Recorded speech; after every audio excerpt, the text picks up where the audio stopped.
നമസ്കാരം. കേരള വിഷൻ്റെ എല്ലാ പ്രിയ പ്രേക്ഷകർക്കും ഫിലിം ഫോറത്തിൻ്റെ മറ്റൊരു ലക്കത്തിലേക്ക് സ്വാഗതം.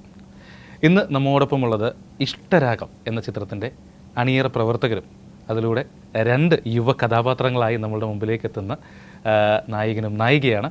അപ്പോൾ അവരെയൊക്കെ സ്വാഗതം ചെയ്യാം. വെൽക്കം.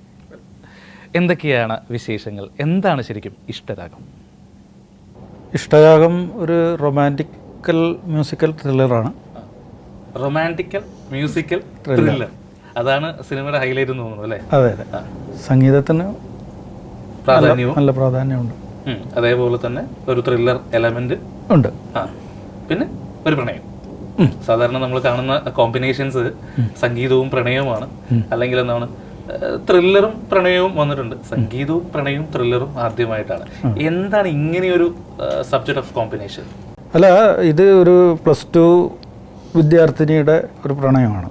അതായത് നമ്മൾ ആ ഒരു ഘട്ടത്തിൽ ഉള്ളൊരു പ്രണയം. അപ്പം ഇതൊരു ഹിൽ സ്റ്റേഷനിൽ നടക്കുന്ന ഒരു കഥയാണ്. അപ്പോൾ ഇത് ഇന്നത്തെ ഒരു തലമുറയിലുള്ള കുട്ടികൾക്കൊരു പാഠം ആകേണ്ട ഒരു സിനിമയാണ്. ഒരു നല്ലൊരു മെസ്സേജ് കൺവേ ചെയ്യുന്നുണ്ട്. അപ്പം പ്രണയം പറയുമ്പോൾ എങ്ങനെയായാലും മ്യൂസിക് ഉണ്ടാവുമല്ലോ, ഉറപ്പായിട്ടും. പിന്നെ ഒരു ത്രില്ലർ എലമെൻ്റ് കൂടി വരുന്നത് കൊണ്ട് അത് വേറെ തലത്തിലുള്ള കുറച്ച് മ്യൂസിക്കൽ ഇതും കൂടി. അപ്പോൾ നമുക്ക് എന്താ പറയുക, ഒരു പുതിയ ജോണർ ഓഫ് സിനിമ എന്നുള്ളതല്ല, ഈ ഉള്ള ജോണറുകളിൽ തന്നെ പുതിയൊരു കോമ്പിനേഷൻ ഓഫ് ജോണേഴ്സ് കിട്ടി എന്നുള്ളതാണ്. എങ്ങനെയുണ്ടായിരുന്നു ഈ ഒരു സിനിമയുടെ എക്സ്പീരിയൻസ്? ഇവരൊക്കെ പുതിയ ആളുകളാണ് അല്ലേ? എങ്ങനെയുണ്ടായിരുന്നു ഈ പുതിയ ആളുകളുമായിട്ടുള്ള ഒരു സിനിമ കണക്ടിവിറ്റിയും അല്ലെങ്കിൽ എന്താ പറയുക ഒരു ജേർണി എങ്ങനെയുണ്ടായിരുന്നു? അവിടെ ഇവരിൽ നിന്നാണ് ഞാൻ എല്ലാ കാര്യങ്ങളും പഠിച്ചത്.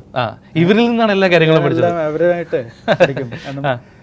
ഇപ്പോഴത്തെ കാലഘട്ടം അവർക്കാണല്ലോ കൂടുതൽ അറിയാം. അതെ, നമ്മളെന്താ പറയുക, ഞാൻ അവരുടെ പ്രായത്തിലേക്ക് പോയി കഴിഞ്ഞാലേ അതെ അതെ. സാധാരണ ആളുകൾ ശ്രമിക്കുക എന്ന് പറഞ്ഞു കഴിഞ്ഞാൽ ഇവരെ നമ്മളുടെ ജനറേഷൻ ഓഫ് സിനിമയിലേക്ക് അല്ലെങ്കിൽ നമ്മളുടെ സ്കൂൾ ഓഫ് സിനിമയിലേക്ക് കൊണ്ടുവരാൻ ശ്രമിക്കാറുണ്ട്. ഞാൻ അവരെ കൂടെ അങ്ങ് സഞ്ചരിച്ചു, ഇവരുടെ കൂടെ യാത്ര.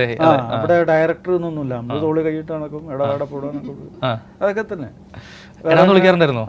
എടാന്ന് വിളിക്കാറില്ല. എടാന്ന് വിളിച്ചാൽ എന്ത് പറയും? പോടാന്ന് പറയും. അങ്ങനെ ഒരു ക്യാരക്ടറാണ് സാർ. പക്ഷെ ഭയങ്കര കമ്പനിയാണ്. എല്ലാവരുമായിട്ടും നല്ലൊരു കമ്പനിയായിരുന്നു, പിള്ളേരായിട്ടൊക്കെ. അങ്ങനത്തെ ഒരു ഡയറക്ടർ ആർട്ടിസ്റ്റ് എന്നുള്ളൊരു സംഭവമൊന്നുമില്ല. നമ്മളെല്ലാരും കൂടി ചേർന്നൊരു പരിപാടി ചിലപ്പോ ഇവളൊക്കെയാണ് ആക്ഷൻ വിളിക്കല്. ആക്ഷൻ പറഞ്ഞിട്ടുണ്ടോ? ഞാൻ പറയാൻ പറഞ്ഞു ഇവളെന്നെ പറയും. പറഞ്ഞിട്ടുണ്ടോ?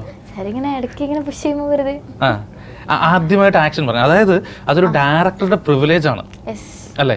ഒരു ഡയറക്ടറുടെ പ്രിവിലേജ് ആണ്. അതായത് അത്രയും ഒരു സ്പേസ് ആണ് നിങ്ങളുടെ ഡയറക്ടർ, അതായത് ജയൻ സാർ നിങ്ങൾക്ക് തരുന്നത്. സോ എങ്ങനെയുണ്ടായിരുന്നു ഈ ഒരു ആക്ഷൻ ഒക്കെ പറഞ്ഞു കഴിഞ്ഞപ്പോൾ? എന്ത് തോന്നി? ഒരു ആക്ഷൻ പറയണമെങ്കിൽ എത്ര നാളത്തെ എക്സ്പീരിയൻസ് വേണം, എത്ര നാളത്തെ കഷ്ടപ്പാട് വേണം എന്നുള്ളത് നമ്മുടെ ഡയറക്ടർക്ക് അറിയാം. So what you felt? എന്ത് തോന്നിയിരുന്നു? സാറിൻ്റെ ഫ്രീഡമാണ് സത്യം പറഞ്ഞാൽ. അവിടെ ഒരിക്കലും ഞങ്ങളുടെ ടാലൻറ്റിനേക്കാളും സാറ് ഞങ്ങൾക്ക് തന്നൊരു ഇമ്പോർട്ടൻസ് ഉണ്ട്. അതാണ് ഞാൻ മെയിൻലി ഇതിൽ പറയുന്നത്. ഇപ്പോൾ ഒരു ആക്ടർ ഡയറക്ടർ എന്ന് പറയുന്നത് നമ്മളെ ഗൈഡ് ചെയ്ത്, എനിക്ക് ഏറ്റവും കൂടുതൽ പറയുന്നത് സാറിനെ കുറിച്ച്, ഈ ഫിലിമിനെ കുറിച്ച് പറയുന്നത് സാറാണല്ലോ. കാരണം നമ്മൾ അതായത് ഒരു ആക്ടർ ആക്കാനും ഒരു ആക്ട്രസ് ആക്കാനും സാറിൻ്റെതായ കുറേ വേ ഉണ്ട്. അപ്പോൾ എനിക്ക് തോന്നുന്നത് ഇപ്പോൾ ഈ ആക്ഷൻ എന്ന് പറയുന്നതൊക്കെ ജസ്റ്റ് ലക്കാണ്. അതൊരിക്കലും എൻ്റെ ടാലൻ്റ് അല്ല, അവിടെ ഒരിക്കലും എൻ്റെ ടാലൻ്റ് അല്ല, അതിൻ്റെ ലക്കായിട്ടാണ് ഞാൻ കരുതുന്നുള്ളൂ. സാർ അങ്ങനെയൊക്കെ ഒരു ചാൻസ് തന്നത്. ഇപ്പോൾ സാറിൻ്റെ കുറേ ട്രിക്കുകൾ ഉണ്ടായിരുന്നു എന്ന് പറഞ്ഞല്ലോ, നമ്മുടെ പ്രേക്ഷകർക്കും അറിയാനായിട്ട് ആഗ്രഹം ഉണ്ടാവും. എന്തൊക്കെയായിരുന്നു സാറിൻ്റെ ചെറിയ ചെറിയ ട്രിക്കുകൾ? ഏതെങ്കിലും ഒരെണ്ണം പറയാൻ പറ്റുമോ? ലൈക്ക് ഈ ഒരാളെ അഭിനയിപ്പിക്കാൻ അല്ലെങ്കിൽ ഒരാളെ ഒരു ആക്ടറാക്കി മാറ്റാൻ, നമ്മളൊരു സാധാരണക്കാരനെ ഒരു ആക്ടറാക്കി മാറ്റാൻ സാറ് നിങ്ങളിൽ ഉപയോഗിച്ച ചെറിയ ട്രിക്കുകൾ എന്തൊക്കെയായിരുന്നു? ഫണ്ണി എലമെൻ്റ് ആയിരുന്നു സത്യം പറഞ്ഞാൽ. ഇപ്പോൾ നമുക്ക് ഒരു കാര്യം ചെയ്യുമ്പോൾ, നമ്മൾ പുതിയതായിട്ടൊരു കാര്യം ചെയ്യുമ്പോൾ നമുക്ക് ടെൻഷൻ കൊടുത്തു കഴിഞ്ഞിട്ടുണ്ടെങ്കിൽ, സാറിൻ്റെ ടെൻഷൻ ഞങ്ങളേക്ക് കൺവേ ചെയ്തിട്ടുണ്ടെങ്കിൽ മേ ബി ഞങ്ങൾക്ക് ചെയ്യുന്നതിനേക്കാളും കുറച്ച് ബെസ്റ്റ് ആവുമായിരുന്നു. പക്ഷേ സാർ അവിടെ ചെയ്യുന്ന ടെക്നിക്ക് എന്ന് പറയുന്നത് ഞങ്ങൾ ജോലിയാക്കി മാറ്റുക. അതായത് ഇതുവരെ കാണാത്തൊരു ഫീൽഡാണ് ഞങ്ങൾക്ക് രണ്ടുപേർക്കും. അപ്പോൾ കുറേ അനുഭവങ്ങളുണ്ട്. അപ്പോൾ അതിൻ്റെ ഇടയിൽ സാറ് ഭയങ്കര കൂളാക്കി തന്നിട്ട് ഇതാട്ടോ ചെയ്യേണ്ടതെന്ന് പറയും. അപ്പോൾ ഇത്രയും നേരം നമ്മൾ സംസാരിച്ചുകൊണ്ടിരുന്ന സ്ക്രിപ്റ്റ് ആയിരിക്കും, നമ്മൾ പിന്നെ അത് അറിയുന്നുണ്ടാവുക. അതാണ് സാറിന്റെ ഒരു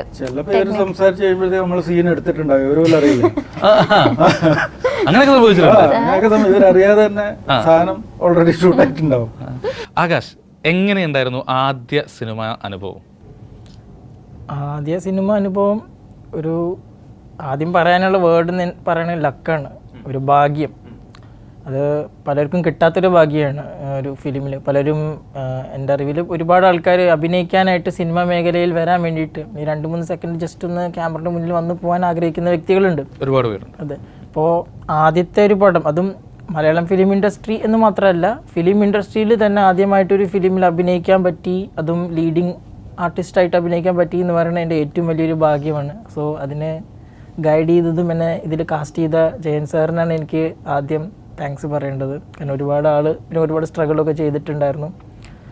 അപ്പോൾ അങ്ങനെ നല്ലൊരു എക്സ്പീരിയൻസ് ആയിരുന്നു. കാരണം ഒരുപാട് കാര്യങ്ങൾ നമുക്ക് പഠിക്കാൻ പറ്റും ഫിലിമിൽ. ഇപ്പോൾ ഫിലിം ഇൻഡസ്ട്രി എന്ന് പറയുന്നത് നമ്മൾ ഈ തിയേറ്ററിൽ പോയി കാണുകയാണ്. നമ്മൾ തിയേറ്ററിൽ കാണുമ്പോൾ ഔട്ട്പുട്ട് മാത്രമേ കാണുള്ളൂ. ഇത് എങ്ങനെ വർക്കൗട്ട് ആവുന്നു, എന്താണ് ഇതിൻ്റെ ബാക്കിൽ, what is behind the scenes, ഇതൊക്കെ നമ്മൾ പഠിക്കാൻ ഒരു അവസരം കിട്ടുകയാണ്. അപ്പോൾ അത് ഞാൻ കണ്ടറിഞ്ഞ അനുഭവങ്ങളാണ്. ഞാൻ ഫിലിമിന് മുന്നേ തന്നെ മ്യൂസിക് വീഡിയോയിൽ അഭിനയിച്ചിട്ടുണ്ട്. സോ അതിലൊക്കെ ക്യാമറ സെറ്റ് ചെയ്യുന്നു, ഡയറക്ടർ വന്ന് ഇരിക്കുന്നു, ലൈറ്റിംഗ്, ക്രൂ മെമ്പേഴ്സ്. അപ്പോൾ അവരുടെയൊക്കെ സ്ട്രഗിൾ ഞാൻ സത്യം പറഞ്ഞാൽ, അപ്പോൾ മ്യൂസിക് വീഡിയോ ഒക്കെ ആണെങ്കിൽ 1-2 ദിവസം കൊണ്ട് ഷൂട്ട് കഴിയുന്നത്. ഇപ്പോൾ ഫിലിം അങ്ങനെയല്ല. ഫിലിം നമ്മളെ കൊണ്ട് ടേക്ക് ഡേയ്സ്, മന്ത്സ്, ഓർ ചിലപ്പോൾ വർഷങ്ങളെടുത്തേക്കും. അപ്പോൾ അവർ ആ ഒരു ടീം കൊടുക്കുന്ന ഡെഡിക്കേഷൻ ആൻഡ് ടീം വർക്ക്, അത് സത്യം പറഞ്ഞാൽ അപ്രീഷിയേറ്റ് ചെയ്യാതിരിക്കാൻ പറ്റില്ല. എഫേർട്ടാണ് നമ്മൾ ഈ 2.5 മണിക്കൂർ അല്ലെങ്കിൽ 2 മണിക്കൂർ തിയേറ്ററിൽ കാണുന്നത് അല്ലേ? സത്യം. ഒരുപാട് പേരുടെ. എങ്ങനെയാണ് ശരിക്കും ഇവരിലേക്ക് എത്തിയത്? അത് നമ്മൾ ഇങ്ങനൊരു കഥ വന്നപ്പോൾ രണ്ടുപേരും പുതിയ ആൾക്കാർ മതി എന്നുള്ള ഒരു ഇതുണ്ടായിരുന്നു. കാരണം ഒരു +2 വിദ്യാർത്ഥിനി, പിന്നെ അതിൽ കൂടി കുറച്ച് ഒരു 2 വയസ്സ് മൂപ്പമുള്ള ഒരു പയ്യൻ, ഇവർ തമ്മിലുള്ള ഒരു പ്രണയമാണ്. അപ്പം അത് ഇത്തരം ഉള്ള ആർട്ടിസ്റ്റുകൾ കുറവല്ല നമുക്ക് ഇൻഡസ്ട്രിയിൽ. ഒരു ടീനേജ്, അതുകൊണ്ട് പുതിയ ആൾക്കാരെ പരീക്ഷിക്കാം എന്ന് കരുതി അങ്ങനെ പല ഫോട്ടോസും പലരും അയച്ചു തന്നു. ഇതിനു വേണ്ടി ഓഡിഷനൊന്നും നമ്മൾ വെച്ചിട്ടില്ല. അത് പലരും ഫോട്ടോസ് അയച്ചു തന്നു. അപ്പോൾ അതൊന്നും ഒരു തൃപ്തി വന്നില്ല. അങ്ങനെ ഇപ്പം ഈ കുട്ടിയുടെ ആണെങ്കിലും വടകരയുള്ള ഒരു ടീച്ചർ എന്നെ വിളിച്ച് പറയുന്നു, ഇങ്ങനെ ഒരു കുട്ടിയുണ്ട്, അപ്പോൾ ഒന്ന് നോക്ക് ഫോട്ടോസ് അയച്ചു. ഞാൻ പറഞ്ഞു ഫോട്ടോസ് അയക്കണ്ട, ഞാൻ നേരിട്ട് പോയി കണ്ടോളാം എന്ന് പറഞ്ഞ് ഞാൻ ഇവരെ വിളിക്കുന്നു, കുട്ടിയുടെ അമ്മയെ വിളിക്കുന്നു, നേരെ വീട്ടിൽ പോകുന്നു. നമ്മളൊരു അരമണിക്കൂർ സംസാരിക്കുന്നു. അപ്പം ഞാൻ ചോദിച്ചു, ഇതിൻ്റെ ഒരു സംഭവം പറഞ്ഞു. അപ്പം ഞാൻ ചോദിച്ചു, കോൺഫിഡൻസ് ഉണ്ടോ, ചെയ്തെടുക്കാൻ പറ്റുമോ എന്ന് ചോദിച്ചു. തീർച്ചയായിട്ടും പറ്റും സാർ എന്ന് പറഞ്ഞു. മുൻപ് അഭിനയിച്ചിട്ടുള്ള എക്സ്പീരിയൻസ് ഇല്ല, മോണോ ആക്ട് ഇങ്ങനെയൊക്കെയുള്ള പരിപാടികളാണ്, പക്ഷേ ഇങ്ങനെ ഒരു അവസരം കിട്ടിയാൽ അത് ചെയ്യാൻ പറ്റുമോ? അവൾ പറഞ്ഞു, ഞാൻ 2 വട്ടം ഓക്കെയാണ്, ചെയ്തിരിക്കും എന്ന് പറഞ്ഞു. ആ ഒരു കോൺഫിഡൻസാണ് ഇവിടെ ഇരിക്കുന്നത്. എങ്ങനെയുണ്ടായിരുന്നു ഈ ബാക്കിയുള്ളവരുമായിട്ടുള്ള ഒരു എക്സ്പീരിയൻസ് ഒക്കെ? ആകാശ് എങ്ങനെ ഉണ്ടായിരുന്നു? അടിപൊളിയായിരുന്നു. ഞാൻ ഉദ്ദേശിച്ചത് ഇപ്പൊ ആകാശേട്ടൻ്റെ അടുത്ത് ഞങ്ങൾ നല്ല അടി ഉണ്ടായിട്ടുണ്ട്, ഞാൻ കരഞ്ഞിട്ടുണ്ട്. ആ ഉണ്ട്, സീരിയസ്ലി ഉണ്ട്. കൊറിയോ ഡാൻസിന്റെ റോളില് സ്റ്റെപ്പ് തെറ്റിച്ചതിന് ഞാൻ പറഞ്ഞിട്ട് വഴക്ക് പറഞ്ഞു, നീ കാരണം ഞാനും കൂടി തെറ്റുന്നുണ്ട് എന്ന് പറഞ്ഞു. ഇപ്പൊ നയം വ്യക്തമാക്കുക, എന്തായിരുന്നു കാര്യം? ഞാൻ പറഞ്ഞ കുറിച്ച് എല്ലാം ധൈര്യമായിട്ട് പറഞ്ഞു, നമുക്ക് സമയമുണ്ട്. അത് ആക്ച്വലി ഞങ്ങൾ തല്ലുണ്ടാക്കുന്നതും ഇപ്പൊ എന്നെ ചീത്ത പറയുന്നതും പിന്നെ ഞാൻ കരയുന്നത്, എന്നെ ജയൻ സാർ പോലും ഒന്നും പറയാറില്ല. ജയൻ സാർ അങ്ങനെ അധികം ഇതാക്കാറില്ല. ആകാശേട്ടൻ വന്നിട്ട് നീ അതല്ലേ ചെയ്തത്, നീ ഇതല്ലേ ചെയ്തത്. ആകാശേട്ടന് വേറെ എന്തെങ്കിലും ടെൻഷൻ ഉണ്ടോ, അത് എന്റെ അടുത്ത് വന്ന് കാണിക്കും. അത് 1-2 എണ്ണം, അപ്പൊ അത് പ്രശ്നമല്ല. ഒന്ന് ബാലൻസ് ചെയ്യാൻ വേറെ ഒന്ന് വരും. അവിടെ അതൊന്നും ഇഷ്യൂ. അപ്പൊ വേറെ എന്തെങ്കിലും ഒരു ഇഷ്യൂ ഉണ്ടാവും, അപ്പൊ എന്റെ അടുത്ത് വന്നിട്ട് ഇങ്ങനെ ദേഷ്യപ്പെടും. എന്നിട്ട് ഞാൻ അവിടെ കുത്തിരിഞ്ഞ് കരയും. എനിക്ക് ഭയങ്കര സങ്കടം, കാരണം അത്രയും നേരം ചിരിച്ച് വർത്താനം പറഞ്ഞ് പെട്ടെന്ന് വന്ന് എന്നെ കരയിപ്പിക്കും. അപ്പൊ ജയൻസ് പറഞ്ഞു, ഇവനൊരു അടി കൊടുക്കണം. അപ്പൊ അങ്ങനെയൊക്കെ ചെറിയ ചെറിയ പരിപാടി, പക്ഷെ ജോളിയായിരുന്നു. എവിടെയാണ് ശരിക്കും ഷൂട്ട്? ബാക്കിയുള്ള പരിപാടികളൊക്കെ ഷൂട്ടൊക്കെ എവിടെയായിരുന്നു? ഷൂട്ട് ഇരിട്ടിയിലായിരുന്നു. ഇരിട്ടിയിൽ നിന്ന് ഒരു 50 കിലോമീറ്റർ ഉള്ള കാഞ്ഞിരക്കൊല്ലി എന്ന് പറയും. കാഞ്ഞിരക്കൊല്ലി ഒരു കർണാടക ബോർഡറാണ്. അവിടെയുള്ള ഒരു ഹിൽ സ്റ്റേഷനാണ്. സാധാരണ ഹിൽ സ്റ്റേഷൻ എന്ന് പറഞ്ഞു കഴിഞ്ഞാൽ ആളുകൾ ഏറ്റവും കൂടുതൽ ചൂസ് ചെയ്യുക വയനാട് അല്ലെങ്കിൽ മൂന്നാർ അല്ലെങ്കിൽ അങ്ങനെയുള്ള സ്ഥലങ്ങളാണ്. വൈ ഇരിട്ടി? നിങ്ങളുടെ നാട് അതെ, ഞാൻ ആദ്യം നാടിൻ്റെ അല്ല, ഞാൻ ആദ്യം നോക്കിയത്, കാരണം ഇതൊരു കുറച്ച് ദുരൂഹതയുള്ളൊരു സ്ഥലം വേണം. ഓക്കെ. അപ്പം ഞാൻ ആദ്യം പൈതൽമല നോക്കിയത്. പക്ഷെ അവിടുത്തെ റോഡുകൾ പ്രശ്നമായതുകൊണ്ട് പിന്നെ അവിടുന്ന് സ്കിപ്പായി. പിന്നെ വയനാട് ഞാൻ പോയി നോക്കി, പുത്തിമല സൈഡിൽ ഞാൻ പോയി നോക്കി, അവിടെ ഒരു റിസോർട്ടും കാര്യങ്ങളൊക്കെ പോയി നോക്കി. പക്ഷെ തിരിച്ചു വന്നപ്പോൾ ഇരിട്ടിയിൽ ഒരു ഷൂട്ട് നടക്കുന്നുണ്ടായിരുന്നു. അതിൻ്റെ ലൊക്കേഷനിൽ യാദൃശ്യമായിട്ട് കയറി ഈ ഇരിട്ടി മേഖല ഞാൻ മൊത്തത്തിലൊന്ന് നോക്കി. അപ്പം എന്തുകൊണ്ട് നമുക്ക് ഇവിടെ ചെയ്തുകൂടാ എന്നുള്ളതായി. അപ്പോൾ പിന്നെ ഇങ്ങനെ ഒരു സ്ഥലം കണ്ടെത്തണം. അങ്ങനെ അവിടെയുള്ള ആൾക്കാരടുത്ത് ചോദിച്ചപ്പോൾ പറഞ്ഞു ഇങ്ങനെ കാഞ്ഞിരക്കൊല്ലി എന്ന് പറയുന്ന ഒരു സ്ഥലമുണ്ട്. അങ്ങനെ നേരെ അങ്ങോട്ട് വിട്ടു. അപ്പോൾ കറക്റ്റായിട്ട് നമ്മളെ കഥ ആവശ്യപ്പെടുന്ന ഒരു റിസോർട്ടും അതിൻ്റെ ഒരു ദുരൂഹതകളും എല്ലാം അവിടെ കിടപ്പുണ്ട്. കാഞ്ഞിരക്കൊല്ലി. വേറെ ഒന്നും നമ്മൾ ചെയ്യണ്ട, ആർട്ടുകാരന് ഒരു പണിയില്ല. വെറുതെ വന്നിരുന്ന് ഒരേ പെയിന്റുകൾ പുതുക്കുക. എല്ലാം അവിടെ ഉണ്ട്. അപ്പോൾ ഈ കാഞ്ഞിരക്കൊല്ലി ബസ് റൂട്ടുള്ള ഇതല്ലേ? ലൈക്ക് കാഞ്ഞിരക്കൊല്ലി ബസ് ഇല്ല, നമ്മള് കുറച്ച് പിന്നെ ജീപ്പ് സർവീസ് മാത്രമേ ഉള്ളൂ. മുകളിലേക്ക് താഴെ വരെ എങ്ങാണ്ട് ബസ്സുണ്ട്. അപ്പൊ ഈ യൂണിറ്റ് സാധനങ്ങളൊക്കെ എങ്ങനെ മേലെ എത്തിച്ചു? യൂണിറ്റ് നമ്മൾ പകുതി വരെ അവരെ ബസ് വന്നു, പിന്നീട് നമ്മൾ വേറെ ജീപ്പിൽ കയറ്റിയിട്ട് മുകളിലെത്തിച്ചു. ഈ കംപ്ലീറ്റ് ഷൂട്ട് അവിടെ തന്നെയായിരുന്നോ? മുഴുവൻ കംപ്ലീറ്റ് എന്ന് പറഞ്ഞാൽ അതിന്റെ ഒരു 50%. അപ്പൊ കുറെ അധികം ദിവസം അവിടെ തന്നെയായിരുന്നു. ഓക്കെ. എങ്ങനെയുണ്ടായിരുന്നു ഈ കാഞ്ഞിരക്കൊല്ലി എക്സ്പീരിയൻസ്? ഒരു നല്ല ചൂടുള്ള സമയമാണ് ഇവിടെ എന്ന് പറഞ്ഞു കഴിഞ്ഞാൽ, ചിലപ്പോൾ എന്താ പറയാ, കുറച്ച് തണുപ്പും ഒക്കെ ഉണ്ടാവുന്ന. തണുപ്പ് എന്ന് പറയുമ്പോൾ നമ്മളവിടെ ആ പെരുമഴയത്താണ് നമ്മൾ ഷൂട്ട് ചെയ്തത്. ഒറിജിനൽ മഴയൊക്കെയാണ് ഈ സിനിമയിൽ. മഴയത്താണ്? ഓക്കെ. എത്ര നാളെ ഷൂട്ട് കഴിഞ്ഞത് ശരിക്കും? ഇതിപ്പോ ഒരു വർഷമായി. ഓക്കെ. അപ്പൊ നല്ല മഴയായിരുന്നു. ആ ഒറിജിനൽ മഴയൊക്കെ ഇതിനകത്തുണ്ട്. അപ്പോൾ സാഹചര്യങ്ങളെ മുഴുവൻ ക്യാമറയിൽ പകർത്തി എന്നുള്ളതാണ് സത്യം. അതെ, ഇവരെ കൊണ്ട് തല്ലുണ്ടാക്കിച്ചു, എന്താണ് മഴ പെയ്ച്ചു, ഒറിജിനൽ കാട്.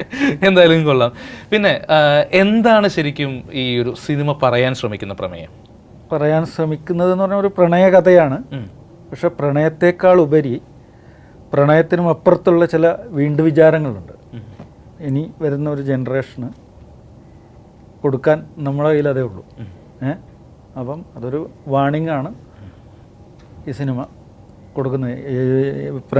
ഇനി ഈ കാലഘട്ടത്തിൽ ഉള്ള പ്രണയങ്ങൾക്ക്. കാരണം നമ്മളെല്ലാ ദിവസവും പത്രങ്ങൾ വായിക്കുന്നുണ്ട്, പല പല സംഭവങ്ങൾ. ഇത് എങ്ങനെയാണ് സംഭവിക്കുന്നത്? കാരണം പണ്ടത്തെ കാലത്ത് എന്ന് പറഞ്ഞാൽ സമൂഹം നമ്മുടെ പിറകിലൊരു CCTV പോലെ ഉണ്ടായിരുന്നു, അല്ലേ? ഇന്ന് CCTV മാത്രമേ ഉള്ളൂ, സമൂഹമില്ല. സമൂഹമായിരുന്നു. ഇപ്പം എൻ്റെ വീട്ടിൽ നിന്ന് ഒരു പെൺകുട്ടി ഇറങ്ങിപ്പോയി കഴിഞ്ഞാൽ അവൾ എവിടെ പോകുന്നു, എപ്പോൾ വരുന്നു, ഇതെല്ലാം കറക്റ്റ് ഡീറ്റെയിൽഡ് ആയിട്ട് വൈകുന്നേരം ആകുമ്പോൾ വീട്ടിലെത്തും. അന്ന് മൊബൈൽ ഫോണില്ല, ഒന്നുമില്ല. ഇന്ന് അറിയില്ല തൊട്ടടുത്ത വീട്ടിൽ എന്ത് നടക്കുന്നു എന്ന് നമുക്കറിയില്ല. അതെ. അപ്പം അത് നമ്മൾ അങ്ങനെ ഒരു കാര്യമാണ് കൺവേ ചെയ്യാൻ ശ്രമിക്കുന്നത്. അതായത് ഇന്ന് കാലം അറിയേണ്ട ഒരു പൊളിറ്റിക്സ് ഈ സിനിമ സംസാരിക്കുന്നുണ്ട്. തീർച്ചയായിട്ടും. യുവാക്കൾ അറിയേണ്ട, അല്ലെങ്കിൽ എന്താ പറയുക, യുവസമൂഹം അറിയേണ്ട ഒരു പൊളിറ്റിക്സ് സിനിമ സംസാരിക്കുന്നുണ്ട്.